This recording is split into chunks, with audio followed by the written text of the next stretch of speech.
Alright, we are kicking this thing off with the opening series of the tournament between Stone Cold and Skysolo, aka the Strap. I have not watched these replays yet. I don't know what happens, and I am excited to find out. It's a great matchup. I mean, in an invitational tournament like this, then all the matchups tend to be pretty cool in one way or another. But I'm excited for this one. Right off the bat, we see that both players have custom avatars, so that's pretty imposing. And we are going to get right into things. And I'm excited to see what both players bring because, as the introductory video explained, there is a build your own teams clause.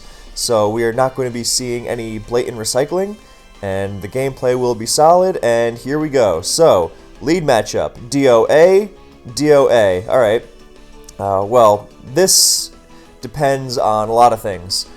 If there's spikes on one or both of the DOA, they might go for it if they think, alright, afterwards I'm going to go to my Giratina Origin on the Shadow Sneak, or on the Extreme Speed, sorry, and then I'll beat the DOA and I'll have a hazard up.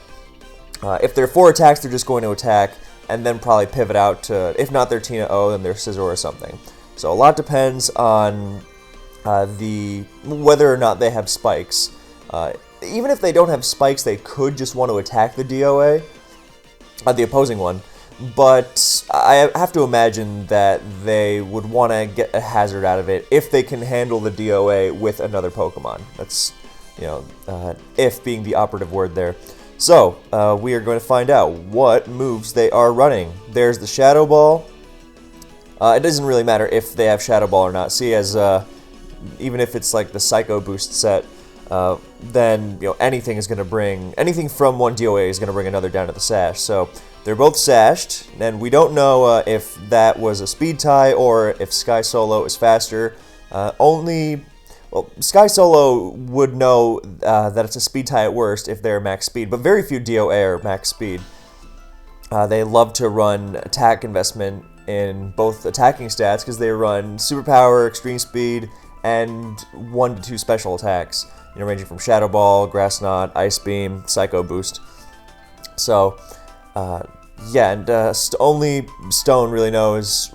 I mean, he knows it's a speed tie if he's max speed, and if not, then he knows that okay, it's probably going to be he's probably going to be slower. So that's a lot. That's a lot that only the players can think about. So we won't ruminate on it too much, but.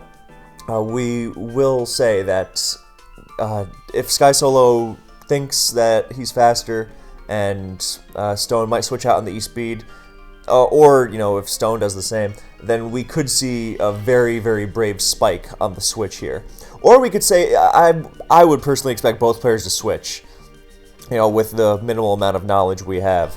So there's the Groudon pivot, and there's Giratina O, so... nice move from Stone, and I really like that because that's not like pivoting out of Deoxys for the purpose of then finishing off with a priority move.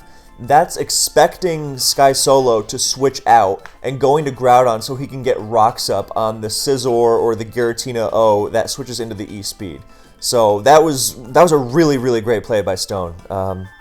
Skysolo makes the good play as well. I mean, this is hardly a bad matchup, Tina O against Groudon. I mean, Tina O switches into Groudon most of the time.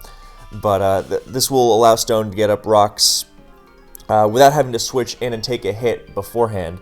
So that's very helpful. And by getting up rocks now, I mean, if either Tina O will attack Groudon here, or Will-O-Wisp it, or whatever it wants to do, and Groudon will get up rocks, and Deoxys A will die, or Deoxys A will come in before the rocks go up, and Groudon will not take a hit in the process. So, good position for Stone here. There's the Draco, there's a miss, that bites. Oh, and there's a T-Wave, and that's a really great move, because if you have it, you definitely use it there, so that was very smart by Stone. If Giratina stays in, you really ruin that. And if DOA comes in, then you get that as well. Now, rocks are going to go up, and even if DOA comes in, you not only have gotten up rocks, but you have also paralyzed Tina O, which is big. The Draco miss sucks, but if it's T-Wave, then it's a pretty safe bet that it's going to be specially defensive Rocks Lefty's Groudon, And while Draco Meteor doesn't bounce off, and that definitely could be huge, it's also not like it's threatening to do 90. So we will have to wait and see how relevant that will wind up being. So now here come the rocks. Here comes the second Draco, does about half, that's sure. So we don't know what this Groudon's coverage move besides Earthquake is, whether it's Fire Punch, Lava Plume, or Dragon Claw. If it's Dragon Claw, you can probably stay in and chunk Tina O, and that'll be really, really helpful. And he's gotten up rocks, and the DOA is dead. So now it's just going to be death fodder as opposed to threatening to get off one last attack like it potentially could have if it came in on rocks. Now that is up to... Oh, and here comes Kyogre on the Fire move or Dragon Claw. And a great move from Stone. That was really, really nice. And we see... Oh, whoops, I did not mean to. I wanted to pause after I got the leftovers. That was a great move. It would have been very easy to just go for the safe attack, Dragon Claw if you have it. But that was really nicely done. And the Kyogre does not have a Lumberry, so we do know it's not offensive 3 attacks. And it doesn't have lefties, so we know it's not bulky or something like Calm Mind Protect or Calm Mind T-Wave. And it's most likely going to be Specs or Scarf. And either way, paralyzing that is just wonderful. So, because now even if it's Specs, then you can switch in something that would be slower, like the Dialga we already saw. And then you can check it, even if it's Water Spout does a million, because you're threatening to just really hammer it before it hits you with the second, so the base power goes way down, you could take 2. So Stone is off to an amazing start, and he's really playing this really well.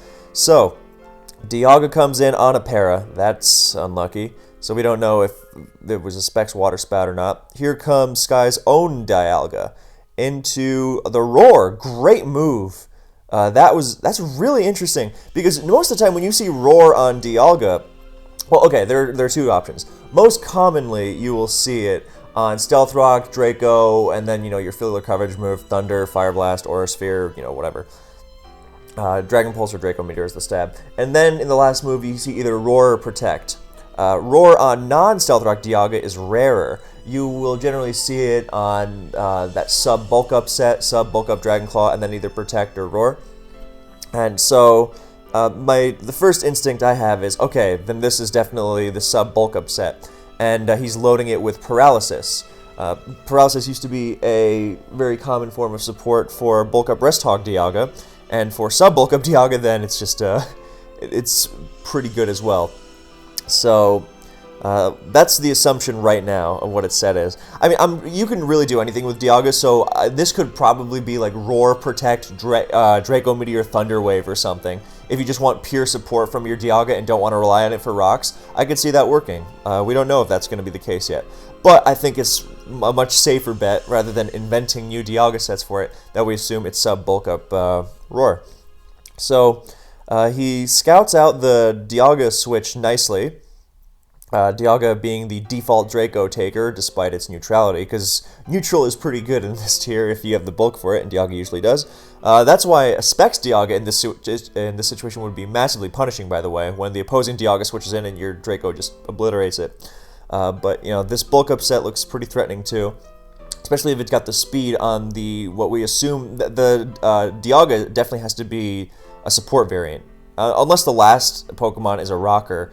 But, he's kind of running out of potential rockers to fit in there, so it's likeliest that the Dialga is going to take the job of, checking things like Kyogre and getting up the rocks, very likely Protect, given the vulnerability of these Pokemon shown so far to things like Latios as well. So, if that has Roar, then this bulk up Dialga can probably start subbing and bulking up and beating it to the Roar if Stone has given it some speed EVs. And Quillfish doesn't do very much to Dialga at all. Quillfish has the cool traits of being a swift swimmer that absorbs toxic spikes, which is fantastic. But unlike Kabutops, it struggles to hurt Dialga and Giratina Origin, which is really big.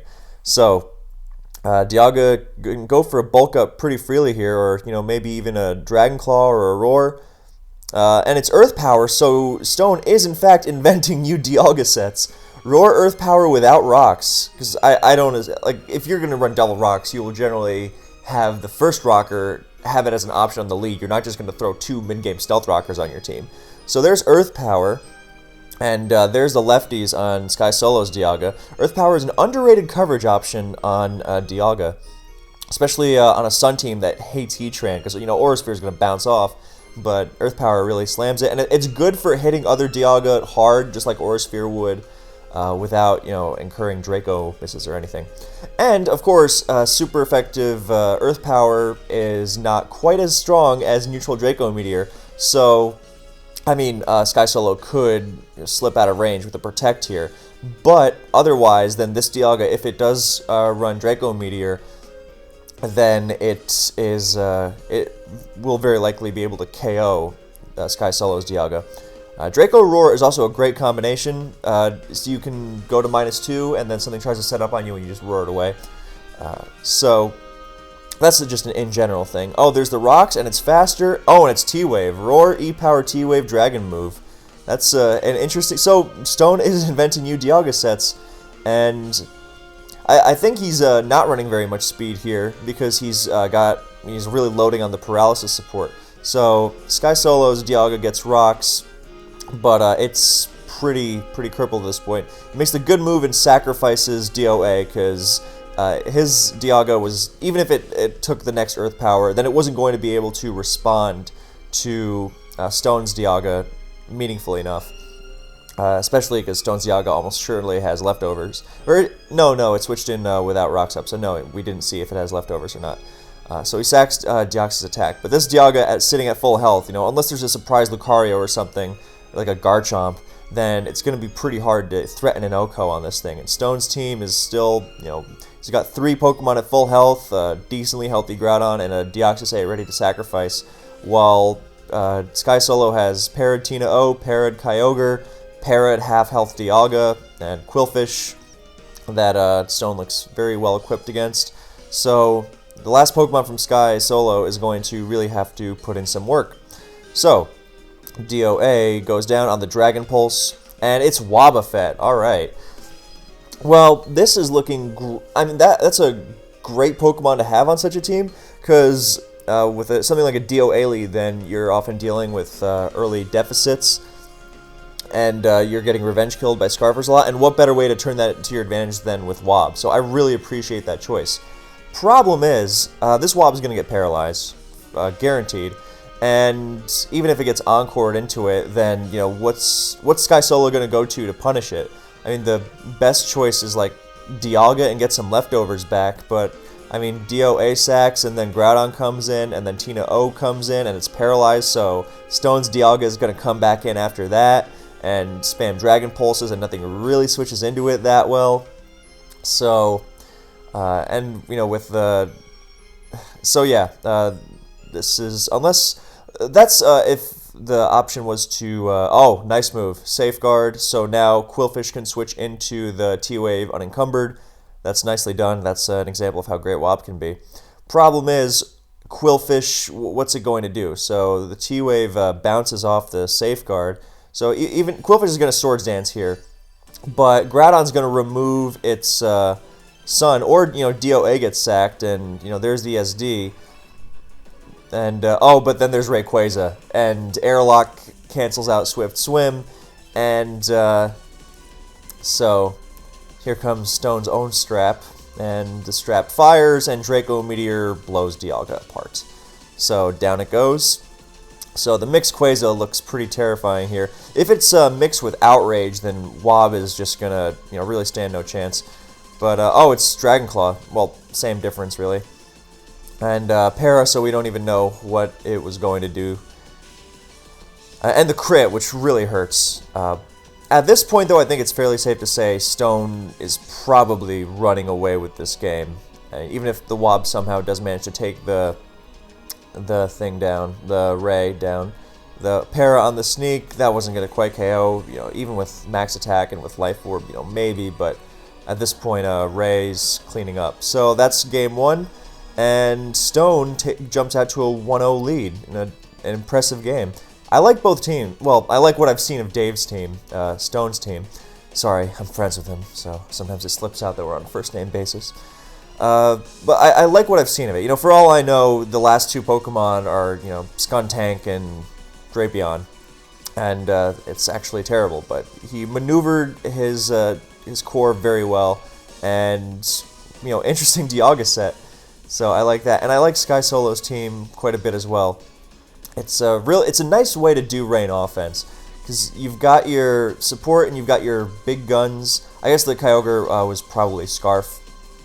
So it's a nice way to do it with Quillfish picking up the T-Spikes and threatening, and with Wob really forcing KOs on the opponent. It's much easier to clean up.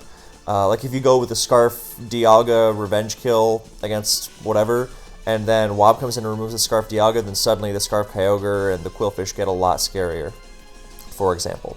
So yeah, that's a nice way of how to do Wob effect. Alright, on to game 2. Lead matchup. DOA again. Ho-Oh. Alright, so Ho-Oh likes fighting DOA. It's not entirely bad for DOA, depending on what its follow-up is. The problem is, of course, most of the time, your follow-up to Ho-Oh isn't going to be great. The best it's generally going to be is Kyogre, and that's fine, but then Latios comes in after, you know, Ho switches out, goes to Latios, and Latios isn't even affected by spikes. So you do whatever, you know, you water move. Best case, you T-Wave if you're brave and you think the Lum Ho-Oh isn't going to stand and Brave Bird your face off. And then you have to switch into Latios, and that's generally never a fun proposition for an offensive team. Now, if you've got a Jirachi, that's great, but that's if you got a Jirachi. A lot of offensive teams prefer stacking up on big guns, and Jirachi is a very little gun indeed. Now, not to say that little guns can't do big damage, but, you know, most of the time, if you're running around with a bunch of offensive pokes, you want, you know, your huge attacking stats. Anyway, so what does Deoxys A do before it goes down to Ho-Oh? Well, most of the time, if you have that Kyogre, if you have that good follow-up, you know, if you have that Stone Edge poke, for example, then you're just going to go for a Spike, because, you know, what's the point in just attacking DOA for some damage if you're going to threaten it with an OHKO from full anyway? There is none. You would rather get the Spike and have something long-term going for you, you know, all game long. So, now, if you're really desperate against the Ho-Oh, then you can, you know, attack it with like E-Speed or Psycho Boost or something, and then it'll be in, you know, range of Outrage or something, or like Thunder from Latios. But generally, if you're running DOA, you should be prepared for a Ho-Oh. It's an established lead now, so I'm always happy to see Ho-Oh. So we will see how well Stone's team is prepared for Ho-Oh. What the plan of attack is. There's a Thunder. You don't see that on DOA very often. It's a good choice. Actually, you know why I love that choice? Because what's another common lead? Not just Ho-Oh, and look how it shrugs that Thunder off, by the way. That's nothing. But it's a 2 KO, and that's all that matters. And I like that on DOA specifically because Kyogre leads are incredibly common. So I love seeing that. Normally you would never see... I've never seen Thunder on lead DOA in, you know, my 11 years of playing and following this tier. But that is a really, really smart choice. Not to say it's like a weird choice, like, oh, we just, you know, invented a new grammar of Poke Cinema. But that's a great choice for what is being used and just in general. So, nice work to Stone on that one. This is what this tournament is all about. This is what I love seeing. New Dialga sets, new approaches to DOA. And, of course, it helps with Ho-Oh. So, there's also the fact, of course, that DOA might get 2 turns against Ho-Oh instead of 1. Now, that's not, as the DOA user, that's not something you bank on. That's something you hope for. But you play with the assumption that its Sacred Fire is going to hit and it is going to burn you, and you are going to go down on the first turn. So, you know, if the Sacred Fire, you know, doesn't burn, or hey, even better, if it misses, great. You know, if not, then you should be prepared. So with that Thunder, this is, you know, breaching somewhat new territory. So we don't know if that's 4 attacks or if it's spikes or what. So all we want to see is if that Sacred Fire it does hit and doesn't burn. So now here comes Heatran on the Psycho Boost. So this is looking like a very offensive-oriented DOA.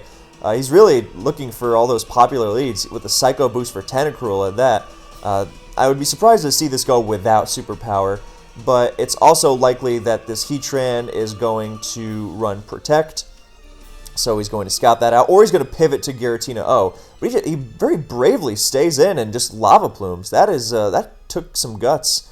And Stone goes for the Thunder. Maybe predicting. Well, I mean, I guess he might have been predicting like Ho-Oh on the Superpower.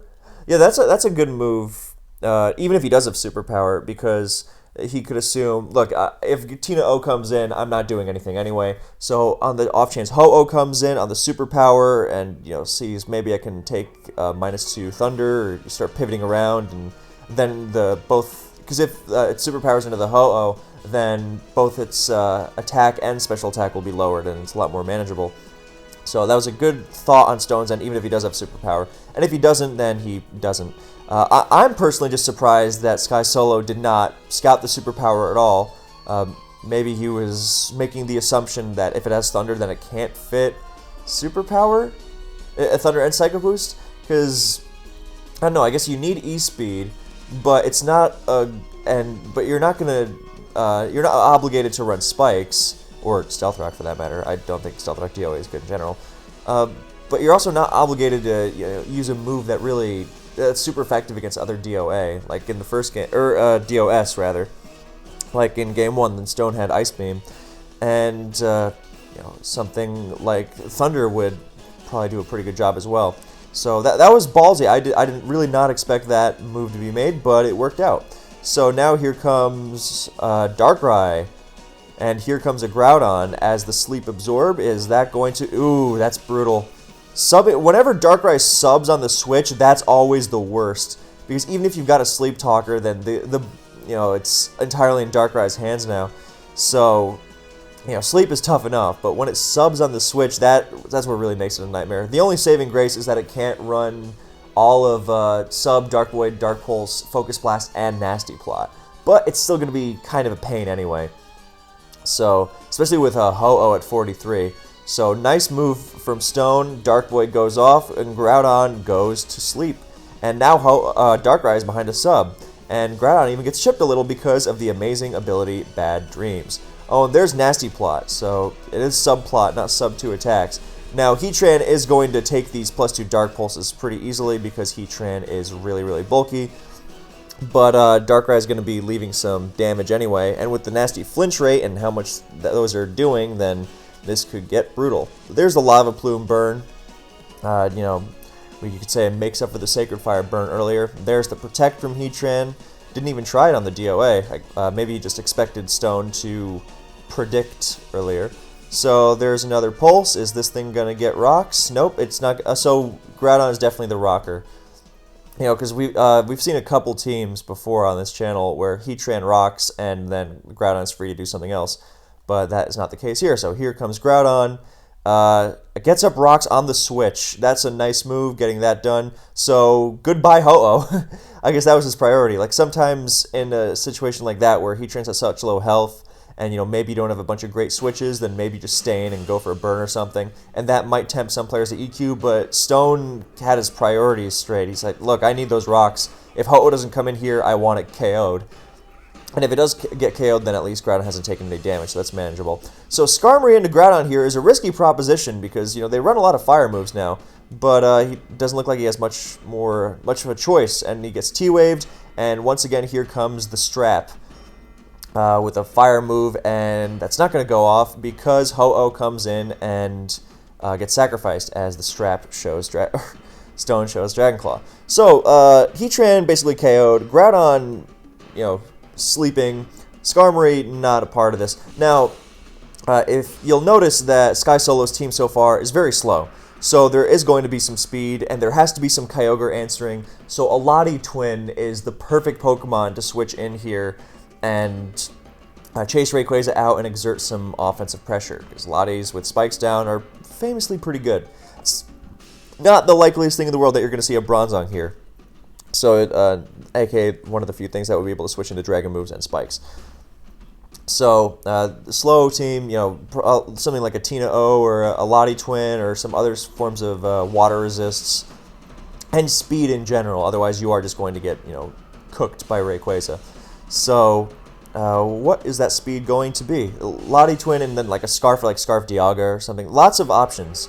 And it is, in fact, a Latias. So, at full health, Rayquaza is not taking a Soul Dew boosted Dragon Pulse or Draco Meteor. Yeah, Latias has begun running Draco Meteor more and more. And it used to be that Dialga is bulky and has leftovers. It used to be that Latias exclusively ran Dragon Pulse because it was seen as the more support-oriented variant. But turns out it's still great with Draco Meteor because instant power is very good. So, here comes Skarmory again into Dialga on Dragon Pulse. So it does look like Stone might be running his same team as before. So, because, I mean, it's half... This is like half, I don't have much of a better choice than to hope that there's no fire move on this Dialga and Groudon with Skarmory. And it's half, I think he's using the same team as before. So, I don't know. That's, I mean, dangerous assumption to make, but he's kind of short on options. Alright, so I think we're assuming the last Pokemon on Skysolo's end is some sort of Scarfer. I guess a Chlorophyll user, but those aren't as splashable as Swift Swimmers on Rain, so... yeah, so here comes Ray again, Whirlwind, trying to rack up some damage. So if it is that same team, then it's the Draco or Dragon Pulse E-Power, and he beats Groudon to the Roar, or sorry, Skarmory to the Roar. So it looks like he is running that same team: Pulse, Roar, E-Power, T-Wave. So how is he going to hurt Groudon? Well, that Dragon Pulse bounces off, and he gets an early wake, and the EQ goes off. So this suddenly took a rough turn. So that's a very sped up Groudon, early wake, but no rocks at least. So overheat, oh, no Draco, and Groudon's going to stay in, and Dragon Claw, and this Ray is, well, it's chunked, but it's also, well, Skysolo makes a great move and preserves Groudon and sacks the less useful Heatran. So I guess he was aiming for Skarm, but I think Draco, if he's running the same team, then it should have been Draco there. He's got to do as much damage as possible. And if Skarmory comes in, then he's doing a lot of damage. So E-Speed does a lot to that Latias. My goodness, 50. Look at that. That is a really attack-invested Ray. I mean, even if it's the Latias has just like lots of speed and special attack, that's still something. So here comes Groudon on the -2 Latias. And here comes Skarmory. So we don't know the last. We did not see it in the first game. But with, if it's something fast, as an offensive team like this would suggest, it's not entirely over, but it's not looking great either, especially because, I mean, both have an unrevealed poke, but Skysolo has more Pokemon, and, Skarmory's not breaking anytime soon, and Latias is still fast.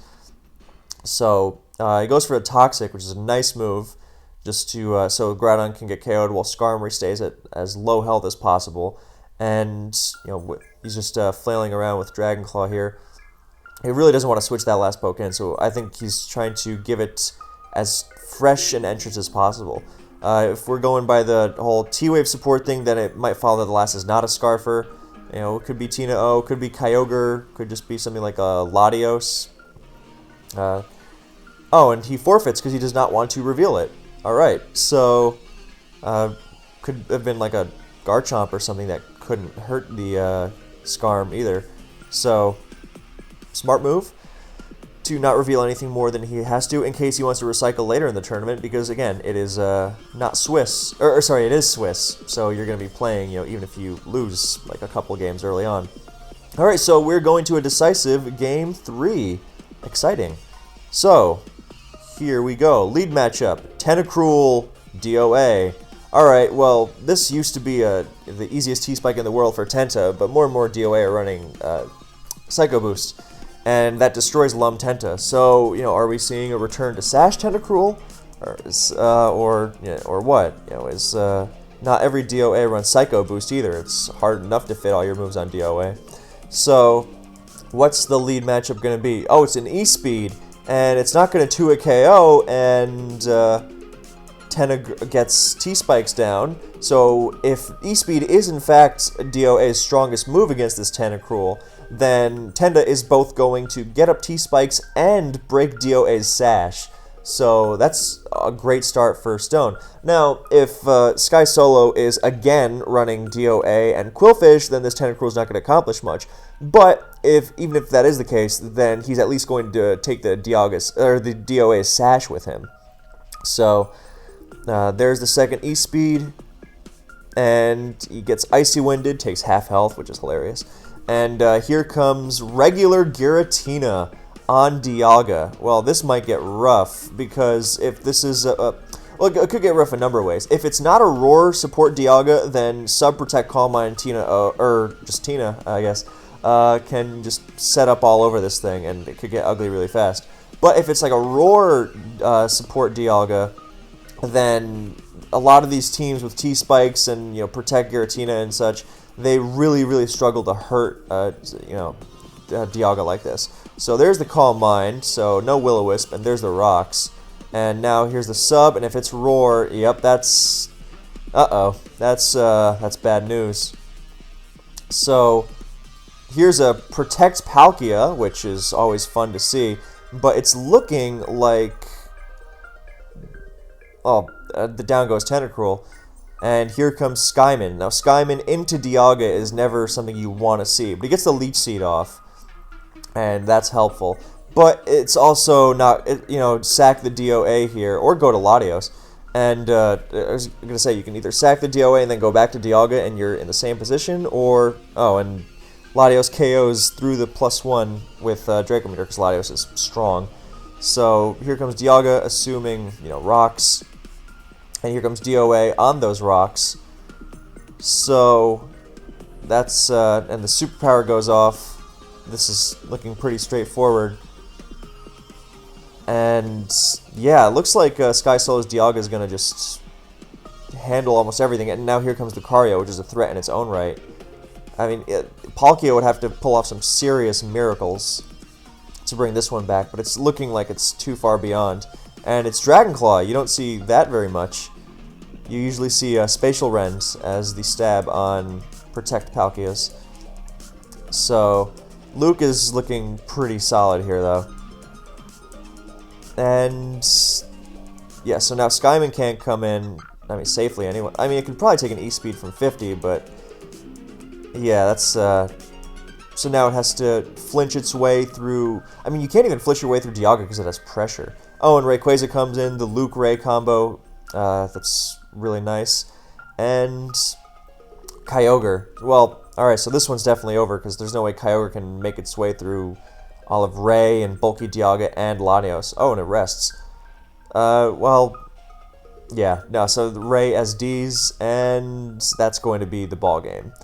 So, this was an interesting series. It started off with a real firecracker of a game, and then the second one, Skysolo, really came back nicely. And this one, the team, if it goes well, is really, really brutal, but you know, teams like this really struggle with support Dialga. You have to be really, really careful against it. Otherwise, it's just going to ruin your day. And a lot of people have been slapping Protect over Roar on their support Dialga without really thinking about it, and that does leave you vulnerable to you know, the setup boosters of the tier. So never underestimate Roar. And while I'm making PSAs, then I will recommend, if you're running Roar, then I would also think about Dragon Pulse, or Draco Meteor as the stab, because immediately KOing stuff is cool, and Roar makes up for the drop. So, anyway, on Skysolo's end, it's always great to see Ray Luke, and it's always great to see SD Ray, which is an underrated variant. And you got the DOA into Dialga, and then you got your Latios for power, and inviting choice moves that Luke sets up on, and then you get the Luke-Ray combo, we don't even know the last. So, you know, probably like Tina O, or a Scarfer, or a Groudon, or something. But I like it. I like the foundation, anyway. So, yeah, so... fun teams from both sides, really enjoyed seeing them. I always like seeing Ho-Oh, Heatran, Sun stuff. And yeah, so great stuff all around. Thank you to both these guys for playing. I look forward to what both of them bring in the next round. And I look forward to the rest of the games from this tournament, and I hope you guys do as well. So I will catch you next time.